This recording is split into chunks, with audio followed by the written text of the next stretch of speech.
action.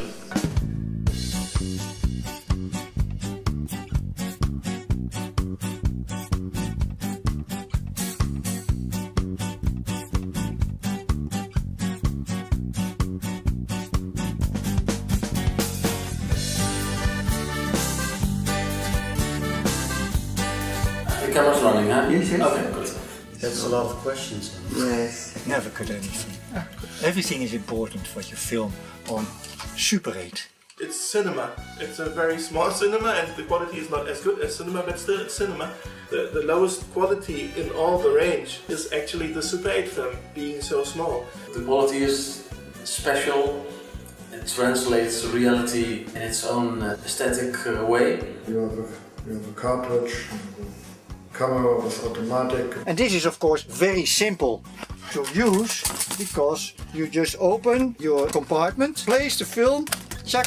The film is 15 meter, that means 3 minutes and 20 seconds. Don't forget the 20 seconds. You got the grain of the film, which you can clearly see. The frame itself is not very steady, so it's kind of moving, which is actually of course a question of not so good quality, but this difference making it look different than a digital camera, and that's all people need. Young people, they're not familiar with it, but they like it as soon as they see it. I really love the aesthetic and the materiality of the way it looks. All the equipment's smaller, the film the reels aren't so big, there's much less material to deal with.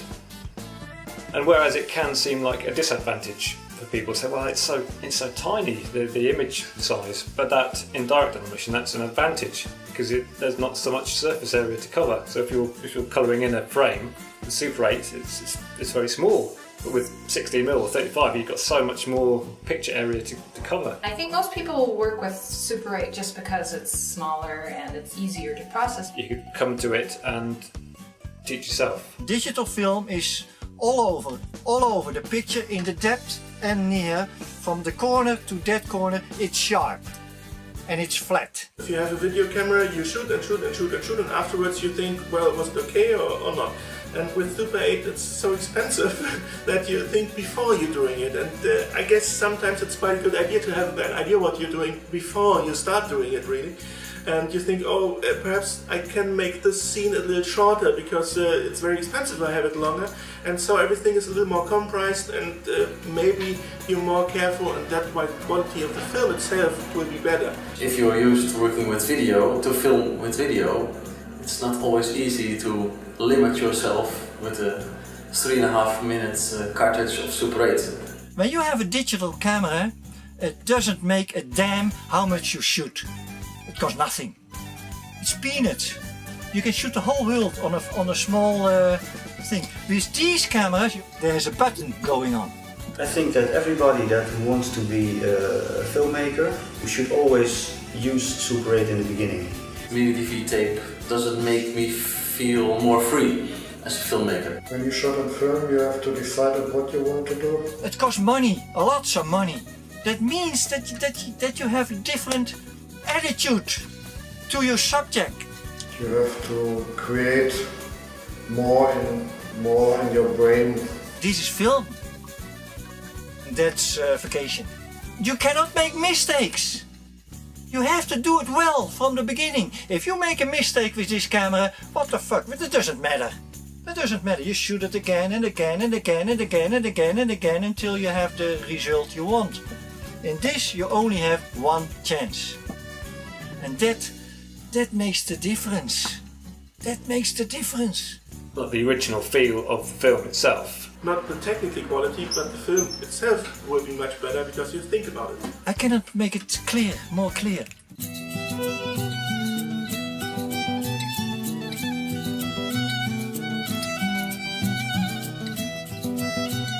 Principal characteristics of a Super 8. First of all, the frame moving, because the film in the camera has a little space. It's not pressed to the camera very precisely, so it's always like this. Then you've got these 18 or 24 frames per second, which the eye actually is capable of detecting. So you will see it's not a steady flow of frames that you see that you can detect it. What I do know is that Super 8 actually is not perfect. It should be not perfect. It should have scratches and dust and colors that are not right. The size of the frame of the film is not sharp to start on. The film is not the focus of the film, the sharpness of the film is not. I don't mean the pixels, I mean the image is not sharp all over. The distance is vague. Nearby is vague. You have a certain area which is sharp. It's very capable of doing slow motion. And it looks like a real slow motion because really the film is running faster. So if you project it, it's really slower. It's not kind of a slow motion, it's a real slow motion. What I like is that you can shoot your film yourself, process it yourself, and then edit it yourself. And especially nowadays with computer technology, it's very easy just to completely make your own film on Super 8. I love this camera, by the way. It's a sexy camera, isn't it? People use Super 8 cameras for stop motion, these animation films. So you have a camera with one frame, you release it once, you do one frame. And so, you know, by yourself, you move your motive a little, frame, move, and then this one will be running over the table.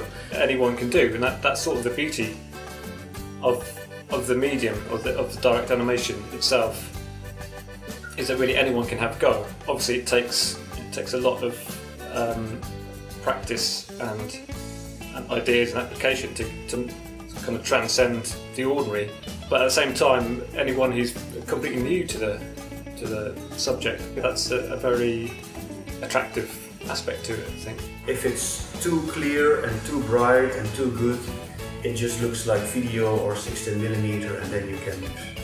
For the rest, it is softer, it is warmer.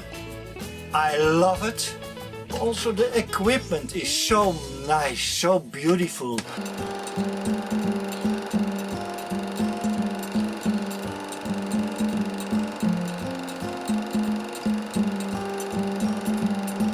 Si può dire che il cinema amatoriale nasce fin dalle origini. Gli stessi fratelli Lumière proponevano l'uso del cinema nell'ambito della famiglia fin dall'inizio.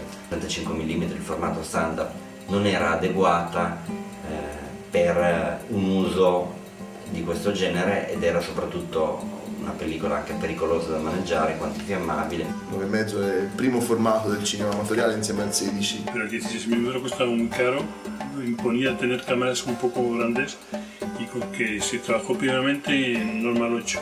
En normal 8 era fácil de obtener, era una película de 16mm que se cortaba en dos. With a special device you can split the film. It was introduced in the early 30s, 1932. La dificultad del normal 8 era que trabajábamos con una película que había que darle la vuelta y que esa vuelta que se tenía que dar a la película había que hacerla en oscuridad o oscuridad parcial para que no se estropeara la película. They transported the film through this gate to the empty spool. Half the film is exposed to light.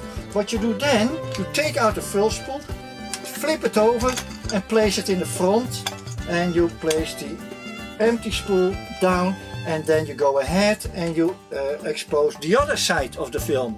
Y entonces Kodak inventó una cartucho que contuviera la película y que fuera muy fácil de poner. Y es así que pensó Kodak hacer el Super 8. Da metà degli anni 60 costituisce veramente una diffusione di massa di questo mezzo. Además aprovechó la ocasión también para hacer una pantalla un poquito más grande y ganar así un poquito mejor en calidad de imagen. Era un uso conscio rispetto ai mezzi tecnici. Good compositions, make short shots. Sono film girati da cineasti, da filmmaker, da persone che avevano uno sguardo. Questi film nascondono comunque, celano la storia che non è stata mai raccontata. Una tesi che portiamo avanti da molti anni, che ci sia un'intima relazione, una relazione diretta tra il cinema amatoriale e il cinema sperimentale, il cinema underground. Nice thing, so you can learn from the past, even as a young filmmaker today. What was the rest of your question?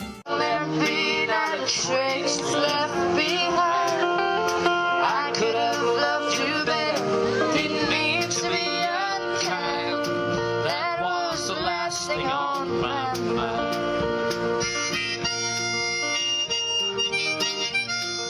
It's very difficult to say who does what, because I think that most of the people are all amateur filmmakers and are all just enthusiastic people that shot Super 8 a long time ago and now starting again, or maybe they just started because they found a camera from their father. People using Super 8 are rather young, so of course studying people there quite a lot. Private clients and a lot of production companies. Documentaries where they want to use it as a flashback. We do have some people using Super 8 for 30 years now, and they never stopped it, or they stopped for 2 weeks trying video and saying, oh no, video is not my theme, and coming back to Super 8. I don't think that it's very easy to say what difference, so how many artists and how many professionals. All of this. Is that clear?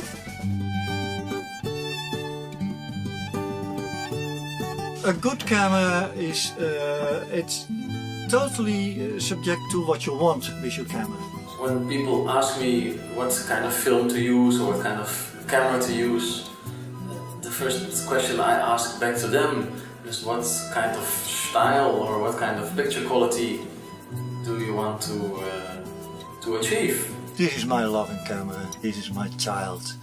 You can select your own camera. Sometimes that's a camera with a very sharp lens, and sometimes that's a camera with a cheap plastic lens, giving you maybe all kinds of flares and strange colors. You should get a camera that fits the things you need to shoot a film. It's more about expression. What do you want to express?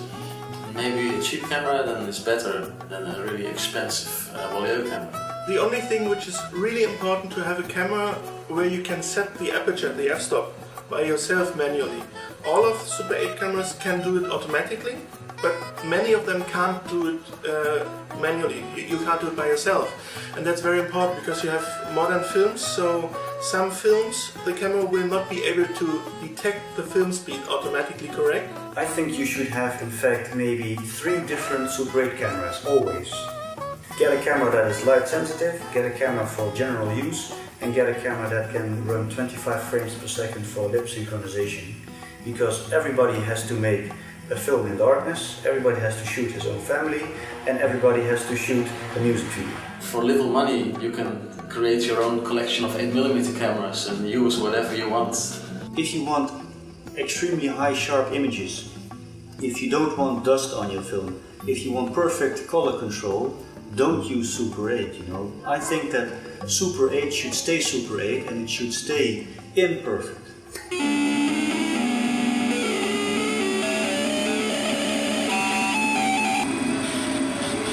Direct animation is essentially manipulation, in my case of Super 8 film, but it can be any format. So often I'll use black film or underexposed film, so then I can scratch into it, apply bleach to it, so there'll be the chemical reaction with the emulsion, and add colour with the ink. Well, one of the interesting things about digital and direct animation is that there is no digital equivalent to drawing directly onto film. Every other kind of animation essentially has some kind of near digital equivalent, but there's nothing that is the same as a tactile process of handling some film and directly scratching it or drawing into it. There's nothing that's the same digitally. You need a projector, a decent projector. Try and find some home movie film, some found footage to work with, and really all the tools you've probably got lying around the house.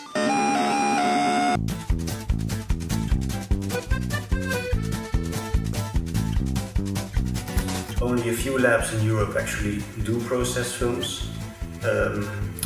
I process myself, so everything that you send to me is also processed by my own 2 hands. After you pay the membership fee, you get an introduction and somebody experienced, like some of these people have been developing film for a very long time, and There's only one reason to process my own films, and it is because I want to keep it in my own hands. I want to know what I'm doing. So if I shoot a film, Then I want to take out the cartridge and put it in the chemistry and then process it and actually learn and see what I do.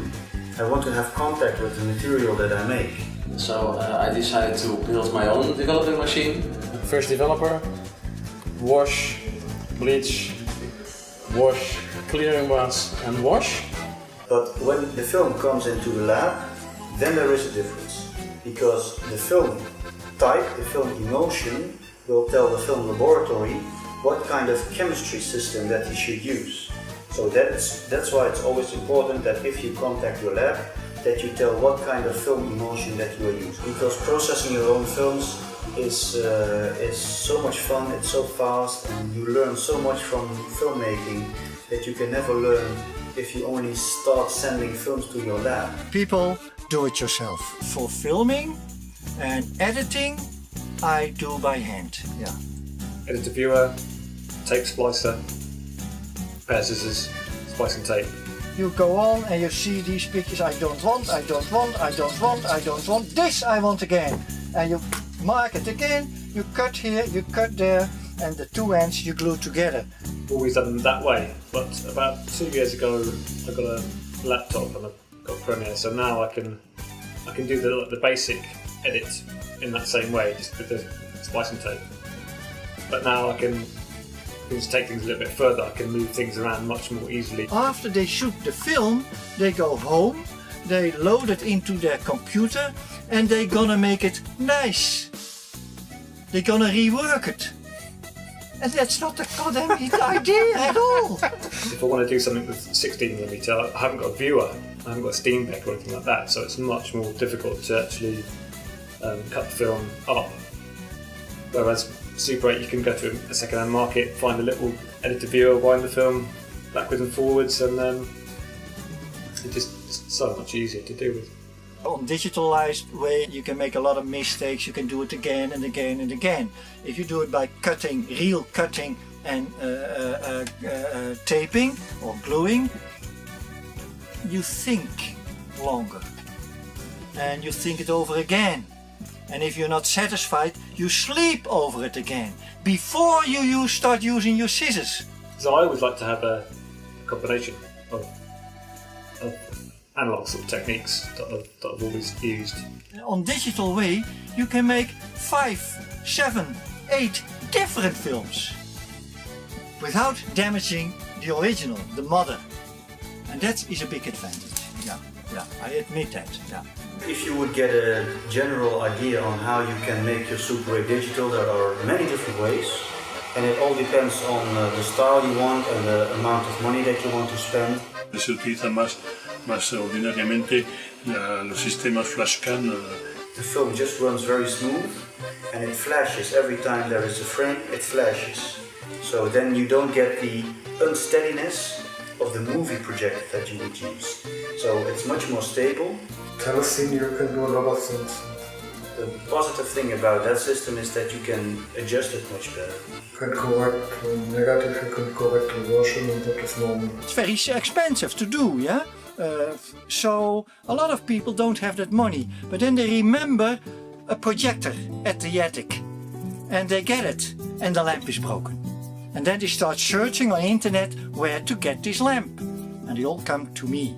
As I said, many people are using Super 8 and digitalize it and cut it with Avid into a digital video and watch it on the TV screen.